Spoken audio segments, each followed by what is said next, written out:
My name is Kyndall Ashe. I was class of 2018 at Amherst. I'm originally from the Washington, D.C. metropolitan area. Go DMV, woo! I'm Jeremy. I'm class of 2021. I'm from Houston. Awesome. So I guess we can just start by talking about Uprising itself. Where were you when you first heard about it? Yeah, so I was trying to remember that. I believe I was just like in my room and got a Facebook event invite to a sit-in Frost to sit in solidarity with the students at Mizzou.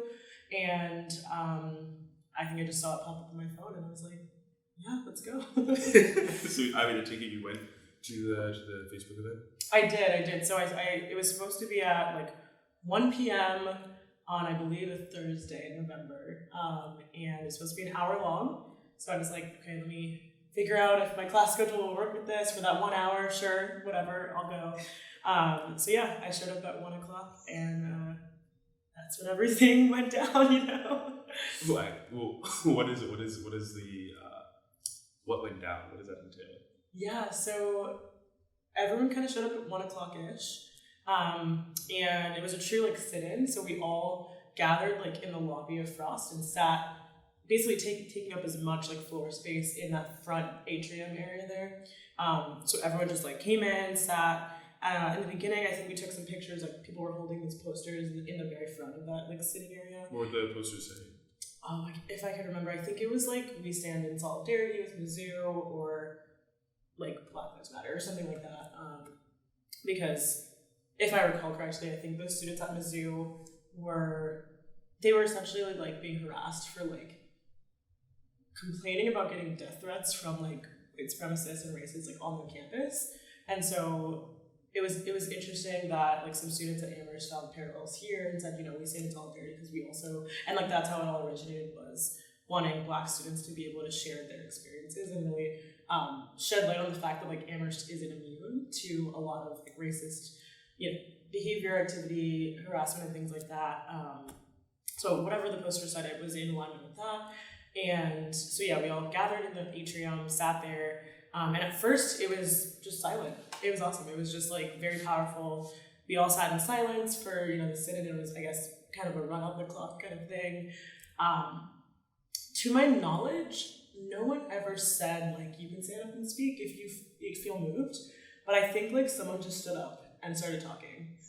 And then it literally was a domino effect where they stood up and spoke, someone else stood up and spoke, and it just kept going and going. And after a while, a bunch of students just stood up to like say ways that they felt marginalized and share like some stories that you could hear like people in the room were just like flabbergasted. They were like, these things happen at Amherst, you know, like, because we think that in New England we're kind of immune to a lot of the like southern racism that we hear about, but you know, lots of like microaggressions, different pieces of harassment, whether it's on social media or like in person, and people are just sharing stories about that.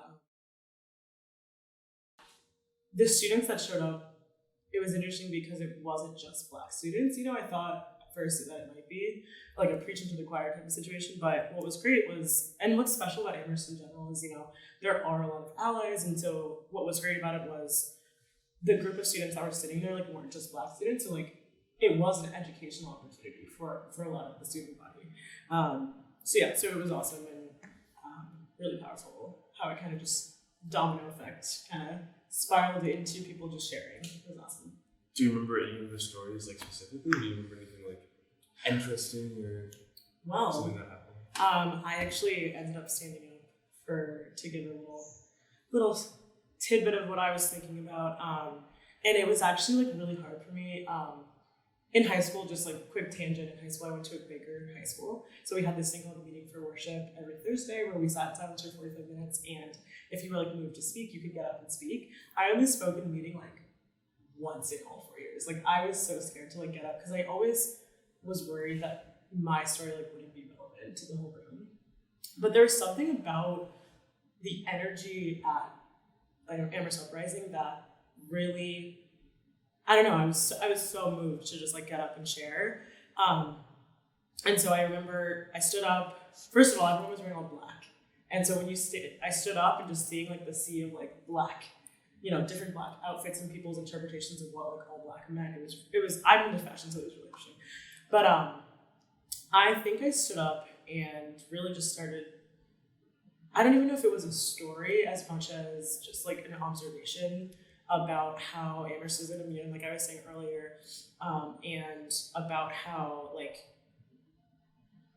the true solidarity that I felt with those Mizzou students was the fact that like everyone in like the African diaspora came from like the same place. So like I very well could have been one of those students at the University of Missouri being harassed and like given death threats because of like literally the color of my skin. And so I stood up and I was like, I remember like crying. Like I got really, really emotional. I was just like, it really like, could have been any one of us. Like,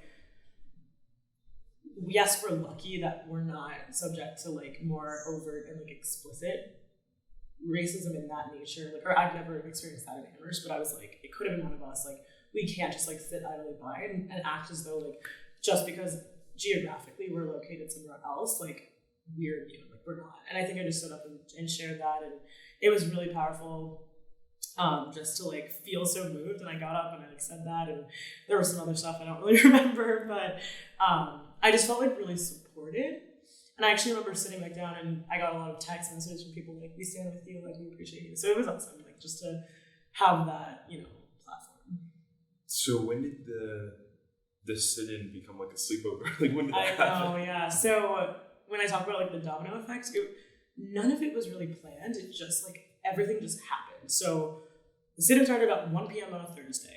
It was supposed to last for an hour. Like 2 rolls around and people are still talking. So we were just like, we're just gonna stay sitting here.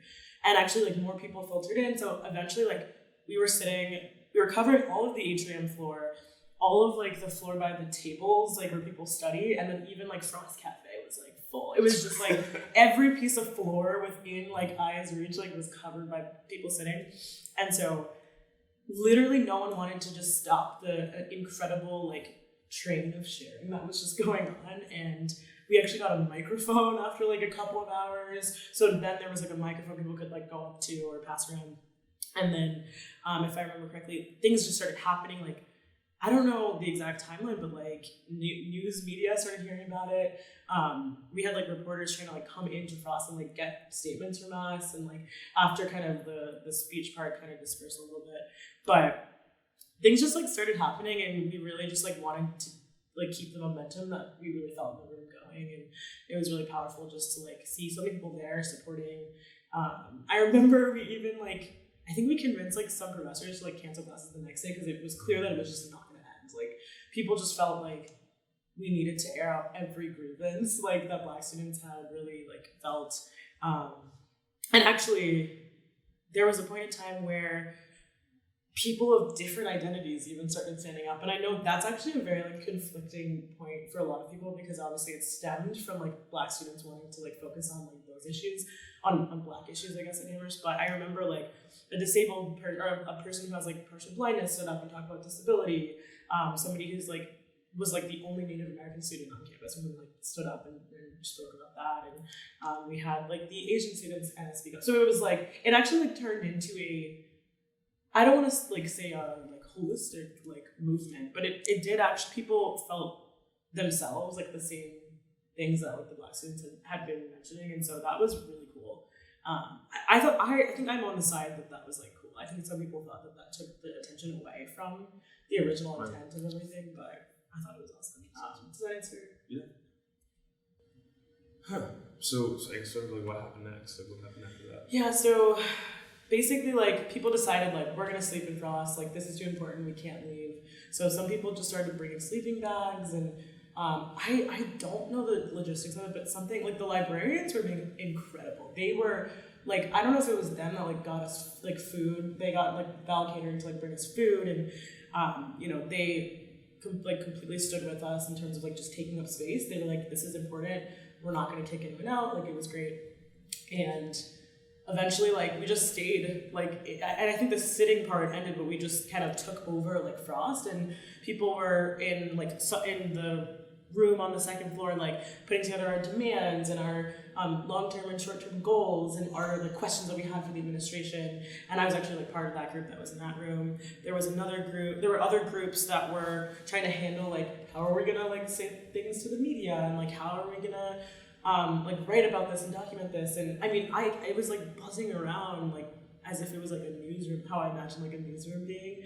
I know some people stayed overnight. I actually ended up going back to my room. I didn't want to like sleep in the library personally, but like it was great that people felt like so inclined, and I'm pretty sure we got some professors to like excuse people from classes on Friday. So like I didn't go to class, like nobody went to classes on Friday. And the part that I can really speak to most is kind of some of the pivotal moments, which included I want to say around like 8-ish p.m. on the first Thursday, Catherine Epstein, the dean of the faculty, came on behalf of Biddy to give a statement because Biddy was traveling at the time. And she came to give a statement, like, you know, walks up to we turned the circulation desk, I guess, like the front desk there, into like a podium, I guess. Like that's kind of where people started to like faculty or administrators started to speak. And so she like went behind that, I'm pretty sure, and had like her piece of paper, and she like gave this little statement, and literally people were booing her. Oh, like people started what did she booing say? her. It was something along the lines of like, we are sorry you feel this way, and we hope to partner in the future to make it better. Biddy is sorry she can't be here, like something, you know? I mean, I really wish I could, but I just remember it was such a cookie cutter, you know, I respect Dean Epstein a lot, but like, it was such a cookie cutter, like, statement that we did not feel was like at all an adequate response to like a large majority of the campus, like literally not doing anything else in their life but sitting in this like library to like talk about this. You were like, this is not an adequate response. So if I remember correctly, people like started booing her and being like, this is like not an adequate response. Like, what are you talking about? Like, where's Biddy? So I feel like an adequate response would have been, we hear you, we're interested in making like concrete changes, and here are some ideas we have, like, what do you have? You know what I mean? Like really wanting to open the conversation into speaking about like making those changes, because a lot of students at that point, or in general, a lot of students at Amherst have felt that the administration doesn't take a lot of concrete steps to make changes when they've promised that they will. And so I know that that's like part of it. So that's kind of where I think the list of demands stem from. And once she gave that, you know, people were like screaming things like boo and where's Biddy and like what was that? Like that didn't address anything. And so anyway, so at some point, I think on the first night as well, Biddy showed up. So it was great. So she actually like that was a powerful like gesture too, because like it did show that she cared, and you know, I've developed a great relationship with Biddy since then, and honestly, like I respected her so much for that, and I really felt as though she wanted to open up the conversation. And she spoke like from the heart as opposed to like using a like prepackaged like statement, and so she definitely was a little more genuine. And so when Biddy showed up, she gave a couple regards just about like, you know how she felt as though what we were doing was great and everything like that. And then I believe Christine read the demands that they had been putting together in another room to Biddy in front of like everyone there. And so she read those to Biddy, and then it was kind of funny because like Biddy was just like standing there like receiving these demands, like, and I feel like she didn't know what to do, but she was just kind of like, okay, like, I don't know, like, that's such a... I remember I was watching from like a little bit farther away, and I was like, her facial expression is really interesting. But anyway, so we read Biddy's demands, and then she was just like, I am really looking forward. Actually, I remember the first demand was get Colin Murphy to apologize on behalf of the college.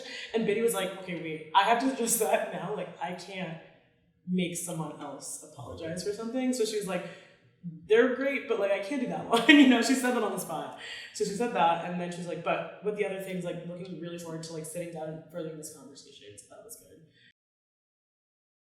How do you feel about things that the college has done since the uprising? Yeah, no, that's a great question. So, and what are those things, I guess, also? Yeah, so kind of just like pivoting into like moving, forward in the timeline there.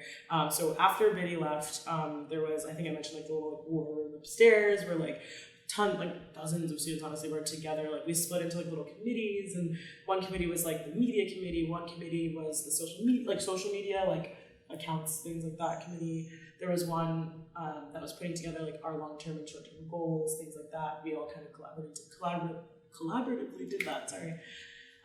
So I remember working on the like short-term goals as well as the media like strategy. And so in terms of the goals, I think that's probably like the thing I want to like zoom in on there, because some of the goals that we had, of the uprising was more faculty of color, eliminating Amherst leads, honestly,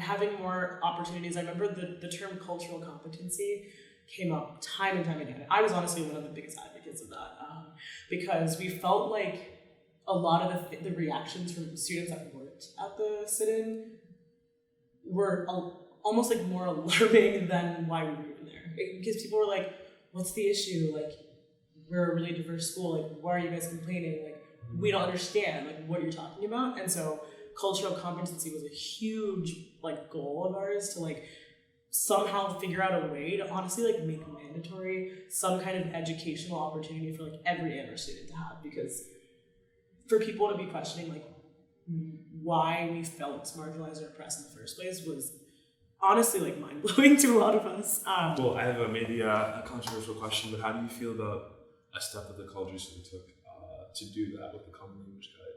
Oh, interesting. Yeah, so I heard about this, and I also read it, so I've seen it firsthand. I'm speaking from firsthand experience. I think it was important in that I think it exposed a lot of like gaps that we have amongst like the student body's understanding of certain things. I'm not like, I read it and I don't think it's perfectly worded, but that's not to say that it wasn't an important thing to like release. I think I wouldn't say like from where I was sitting in Amherst Uprising, like I wouldn't say that like that is like exactly what we meant by like cultural competency. I like when we were putting the goals together, I would say cultural competency was more of like hearing like stories from other students that felt marginalized, getting the opportunity to like read or watch like documentaries about like historical oppression, like things like that. I think was was like more along the lines of what we meant. That being said, I think this is like I think the Common Language Guide could be a helpful tool, right? But I do think it needs to be like accompanied with like stories and with further descriptions, or like using the words in sentences and like in contextual kind of support, if that makes sense. Makes sense.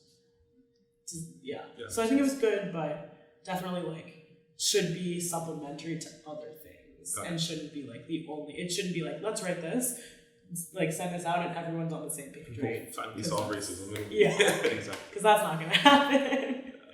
Yeah.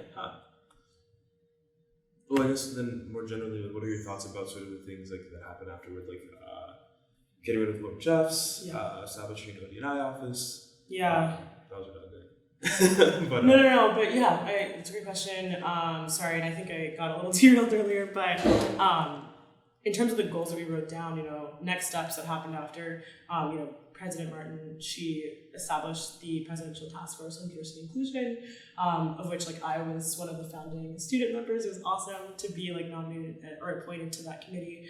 And the purpose of that task force, which you know very well now, was originally to address the demands of Amherst Uprising. I mean, it was her way of saying, let's pull in the right people into the room and really talk about these things and how we can begin to chip away at these longer term goals and longer term demands, because I think it was clear to everyone like it wasn't going to happen overnight. But the powerful thing about Amherst Uprising was that it was the catalyst for that. Like you said, the next year we had, or the next semester, we had the committee put together for like figure out our new mascot, which I think was a great, you know, I'm not super up with bananas, but but I'm glad it's not Lord Jeff.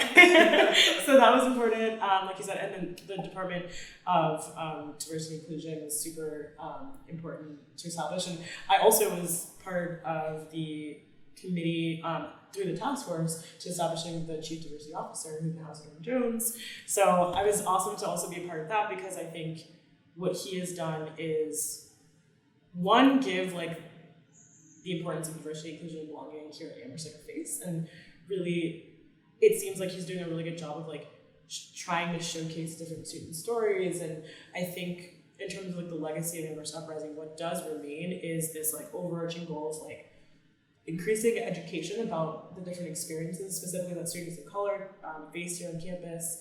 I think there are more faculty of color. I actually just ran into my math advisor when I was a math major. And so I just ran into my advisor, and he was just telling me that like the math department has just hired like 3 new faculty of color. And I just like, I mean, that's huge given the discrepancies that I know like exist in Amherst, and the struggles that the current faculty of color like face being the only ones. Like, that's huge. I mean, and I would argue that that's like part of the, you know, spiraling effect of everything that's happened in the past like 2 to 4 years. Yeah, so I think I actually know a lot of people disagree with me, but I really think that it was the beginning of like a great era of change that like we're not going to see, but that we're getting to like have a front row seat for.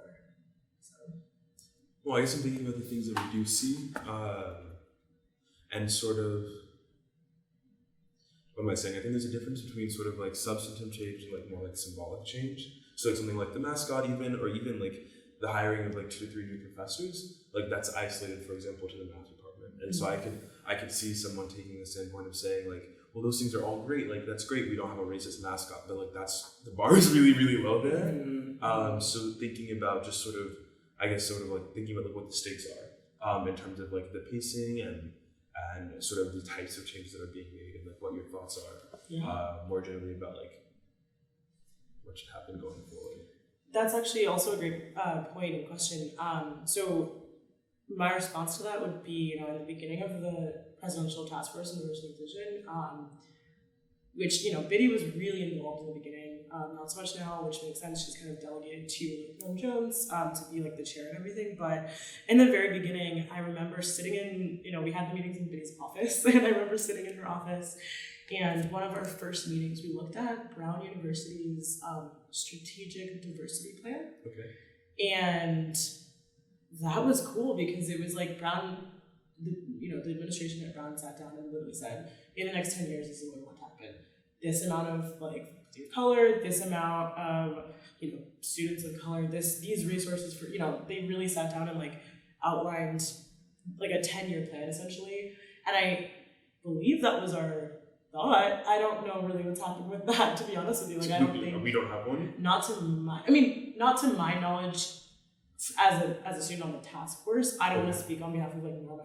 I'm sure he has like strategic plans going on that we don't know about, but I do know like that was something in the very beginning of the task force that was something we really focused on. So I hope that's going on in the background that maybe we can't see. But I think it really at the end of the day comes down to like resources. I think the task force opened up the conversation of like, are our resource centers really providing what they're supposed to be providing? Do students of color feel as though they have places to go when either incidents of bias happen, or just like to feel as though they're not like an other? So I think in terms of next steps, like I do hope that Amherst continues to outline what those resources should look like, because I do think like from that standpoint, not a lot has changed. And I think that was a huge part of Amherst Uprising itself. So yeah, I mean, I don't think there's an official like strategic plan, but I hope that things happen. I would guess that many students of Amherst Uprising don't think things are happening fast enough, and the sad thing about like bureaucracy that I've learned is things happen really slowly, and oftentimes not even in like the 4 years that you're at the institution. But I'm hopeful mostly like that things will happen, and I think like students like you are doing great work, and Norm is leading the charge really well. So I'm very hopeful for the future. I guess one of my last questions, I was in my last question and pigeonhole myself, but I guess thinking about sort of the form of like a demand, right? So there's like one way that like the President of the Task Force on Diversity and Inclusion can make a demand, and there's another way that an event like the Uprising can make a demand or a set of demands. And sort of thinking about what you were saying before about some students feeling like different changes aren't happening quickly enough. I guess sort of like what are your thoughts about the differences in form there? Interesting. Yeah, so it's definitely different having students only put together a set of demands and put together a set of goals and present that to the school, because it's coming from like the front lines. Like they are raw information directly from the mouths of students. I think, like you said, the difference between that and the task force is the task force is a combination of students, faculty and staff, and administrators, I guess. So the things that the group does like demand, and I mean the word demand is actually like even a strong word for the task force, because they can't really demand. Exactly. It's like right? It's like they talk about things, they come to a consensus, and like they can request and like they can suggest, but I don't think they can really demand. So maybe that is like one of the core differences there is like students, like when they demand things, it's like one, that means things have gotten so bad that they feel as though they need to step forward and proclaim these demands. But two, I think, like I said, they're coming straight from the students' mouths, and there's no like, manipulation of words, or there's no like, it's literally like raw information from students, as opposed to the task force. I do think, which I think both have a place, and I'll get to that in a second, but with the task force, it's like people like you and I will go to meetings and we'll say like, hey, students feel this way. We spend, a month like really like writing down what the problem and like identifying the terminology that we want to use to define that problem, and then defining the solution, and then producing the combined proposal, yeah. Which we did have like a little what was it called, the task book or handbook, we put together something, and Norm can speak to this more than I can, but we put something together that had literally like all of the data about students of color, faculty of color, just like Amherst over time, how it's improved and how it's not improved, resources that are available, etc. And it really like broke that down. So that was a great thing that we produced, but think about it, took like 2 years. It also happened, and then I don't think students were given access to it. So I mean, anyway, sorry, I'm getting like way sidetracked. But point is, student demands come straight from the mouths of students, and I think the difference there is that the task force like is really there to like manipulate the words and really put them together in a way that will work for like a bureaucratic institution, but at the same time, like with that comes a lot slower process. And so I do think that in a college like both have a place, because if the students aren't there like demanding what they want and demanding what they think they need for the future of the school, and it's just the task force doing things, then their information is limited. Whereas if it's just students demanding things and there isn't an official like committee or something to really address those, then those are just standalone demands that students feel like they're not going to be heard. So I think actually both play a really important role, and I hope that like students continue to like demand things, and because I think honestly, like I've had this conversation with a lot of people. I liked being on the task force as well as being a part of Amherst Uprising because it showed me both sides, and I can see how they're both important. But I think we need those people that are like, screw the committee, like we need to keep demanding, we need to keep pushing, because like without that, like people graduate after 4 years and nothing's gonna happen. Right? So they both have a place, I think. Do you have any other thoughts? Something that I keep thinking about, and this isn't really so much big picture, but something that I keep thinking about is one important aspect of Amherst Uprising for me was really, and I alluded to this earlier, but really the lack of understanding amongst so many students at Amherst that weren't there it was happening in Frost. Frost is like a pretty central location on campus, and like I know for a fact certain people. Yeah, it's like the most central location on campus, so like it's accessible to everyone. People like know where it is, Right. like they, and the like large amounts of students, predominantly white, who really either one didn't know what was happening, which like fine, okay, or two knew it was happening and felt as though they couldn't really do much or contribute. And then there's the third camp of like the students that knew it was happening and actively were like, I'm not supportive or I don't want to go. And I think they all three are dangerous in their own way, right? But to me, like, I don't know, that should really just like alarm the administration. Like, even though it happened like several years ago now, I do, for some reason, that's something that always sticks out to me when I think back to that day and that weekend, because it turned into like, it was Thursday literally through Sunday. People slept in Frost, like it was a whole weekend kind of thing. So at any point, people could go in, like see what's going on, understand it a little bit more, ask anyone. There was literally a coffee house, like performance, like people give performances at one point. So like that's one way for people to come in and like participate. I mean, I think I actually performed it, that's so funny. But anyway, my point is like there were so many opportunities for them to show up, and this might be harsh, but a lot of my friends of color agree with me that the people, our friends that like didn't show up, like that meant they didn't care about me. And it was really powerful like to see people's like true colors. And I think like, yeah, Amherst has a really great representation diversity-wise in terms of racial diversity, ethnic diversity, socioeconomic, slightly diversity. But there's just like a lack of understanding, I think, or a lack of common understanding of like why that was important to certain students. And the three camps I mentioned earlier, but the first one I didn't know about, it's like, why didn't you hear about it? Like, do you not engage with students of color that feel like that was important, or do you only stick to your certain friend groups and not really branch out and things like that? The second camp I talked about, the people that knew about it and didn't think that they could help. That's problematic in its own way, because like we need allies. We need people who feel as though they can help and really want to like come and at least listen to hear us. Because allies are oftentimes really important in making actual change happen. And then three, the people that knew it was happening and actively didn't want to go. Like I had a friend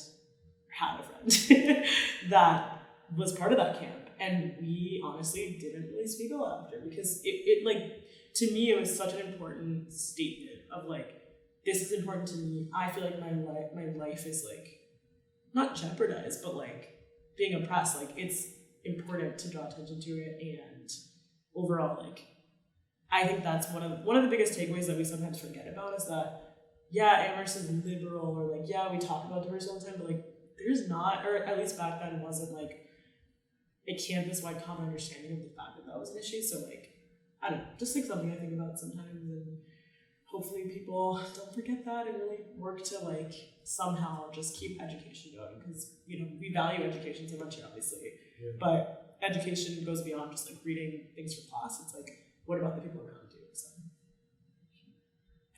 thank you very much. Thank you.